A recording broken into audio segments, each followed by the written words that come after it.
छात्रों, वर्तनी व्यवस्था के अंतर्गत हम दूसरा पार्ट जो ले रहे हैं वो है अनुस्वार व अनुनासिक।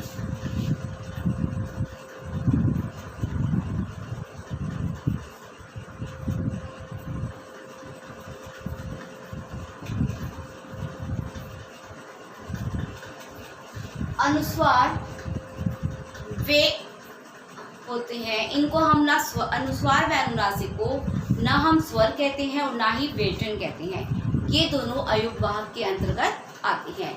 अनुस्वार का लिखित चिन्ह होता है बिंदु और अनुनासिक का लिखित चिन्ह चंद्र बिंदु। यानी कि हम इसको अनुस्वार को अक्षर को लिखने के लिए हम बिंदु का प्रयोग करते हैं और अनुनासिक अक्षर को लिखने के लिए हम चंद्र बिंदु का प्रयोग करते हैं। अनुस्वार जो है, जो भी अक्षर अनुस्वार बन जाते हैं उनको बोलने के लिए हमें केवल नाक का सहारा लेना पड़ता है, और जो अनुनासिक स्वर होते हैं, अनुनासिक अक्षर होते हैं, उनको हम बोलने के लिए नाक और मुंह दोनों का ही सहारा लेना पड़ता है। इसमें केवल नाक से बोले जाते हैं।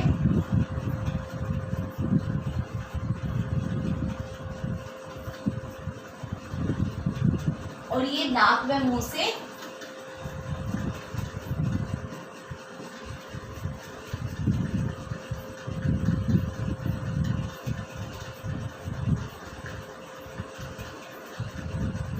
बोले जाती हैं। इसका उदाहरण है हंस और इसका उदाहरण है हस। तो आपने देखा अनुस्वार का लिखित चिन्ह बिंदु, ये केवल नाक से बोले जाते हैं। इसका उदाहरण है हंस। अनुनासिक का लिखित चिन्ह चंद्र बिंदु, ये नाक और मुंह दोनों से बोले जाते हैं। इसका उदाहरण है हस। तो इससे आपने देखा हंस हस, तो ये दोनों में अंतर है।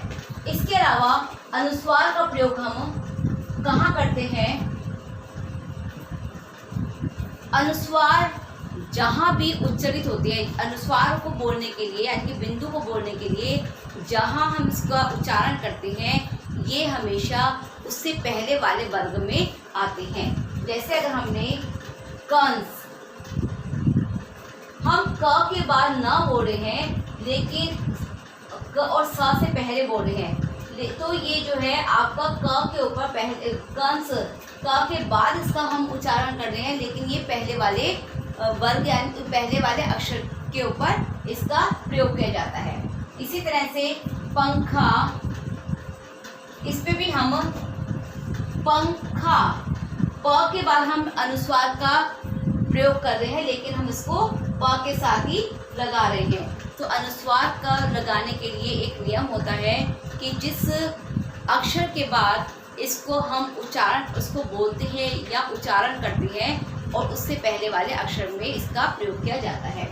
इसके अलावा इसका एक रूल भी है कि ये जिस वक्त अनुस्वार जो है, अनुस्वार के बाद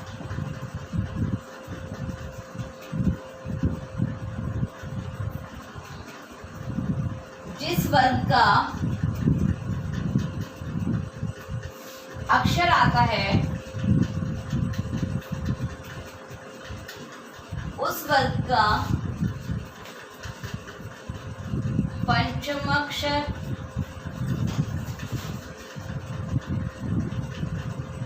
या अनुस्वार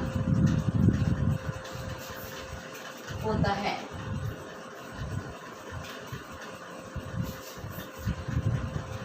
अनुस्वार के बाद जिस वर्ग का अक्षर आता है उस वर्ग का या तो पंचम अक्षर होगा या वो खुद ही अनुस्वार हो जाएगा।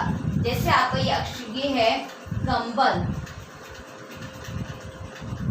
यहाँ हम अनुस्वार बोल रहे हैं और उसके बाद जो अक्षर हमारा आ रहा है वो ब है, और ब जो है पवर्ग का अक्षर है। पवर्ग का अक्षर है, जिस वर्ग का अक्षर होता है पवर्ग का अक्षर है, तो उस वर्ग का पांचवा अक्षर यानी कि ब जो है पवर्ग का अक्षर है और उसका पांचवा अक्षर कौन सा है?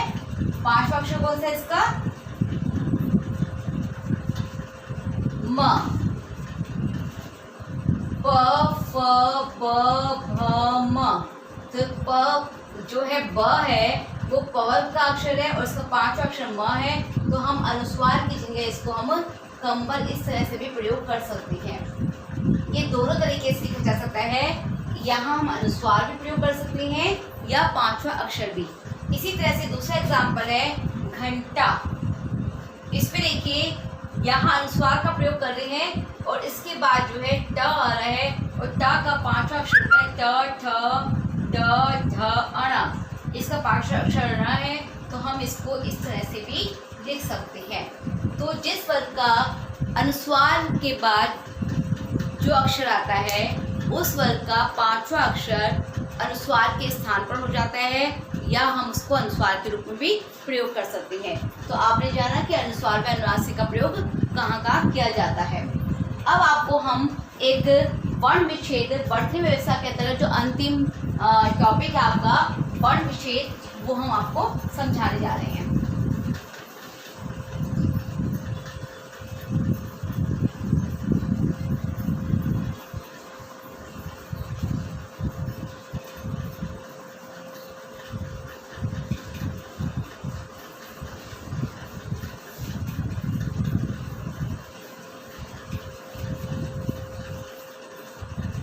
वर्ण विच्छेद जिससे कि आप परिचित होंगे। वर्ण कहते हैं अक्षरों को और विच्छेद यानी कि अलग करना।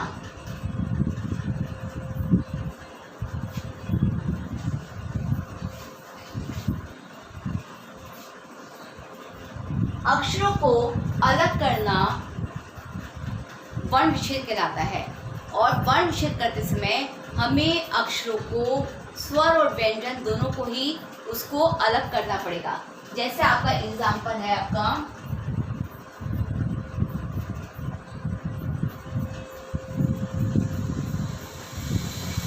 रात,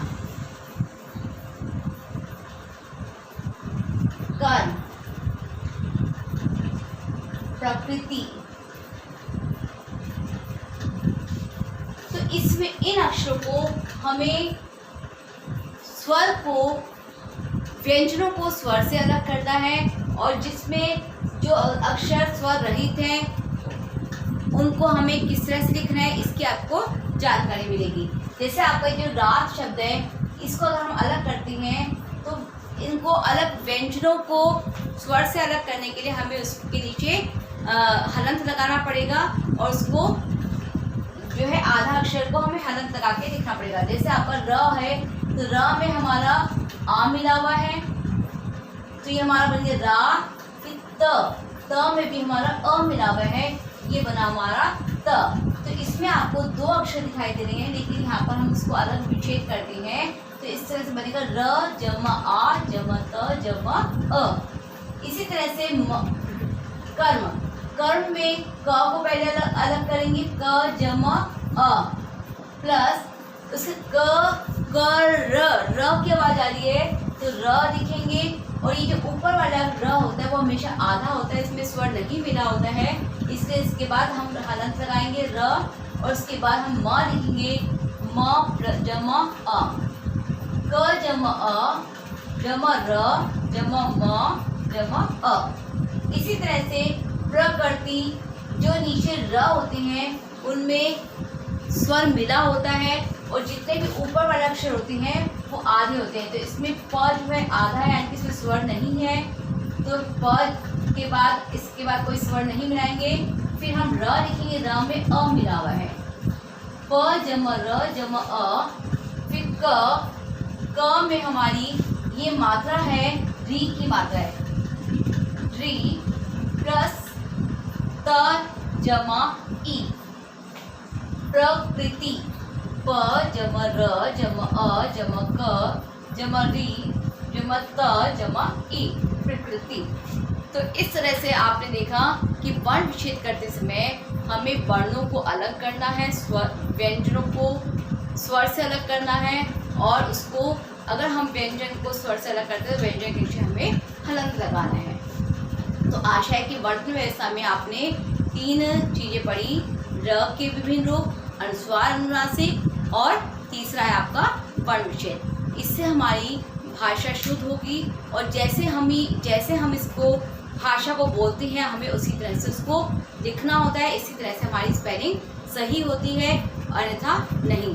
तो हमें अक्षरों को बोलने के लिए बिल्कुल शुद्धता से बोलना है, और जिस शुद्धता से हम बोल रहे हैं उसी शुद्धता से हमें लिखना भी है, तभी हमारी वर्तनी सही होगी। धन्यवाद।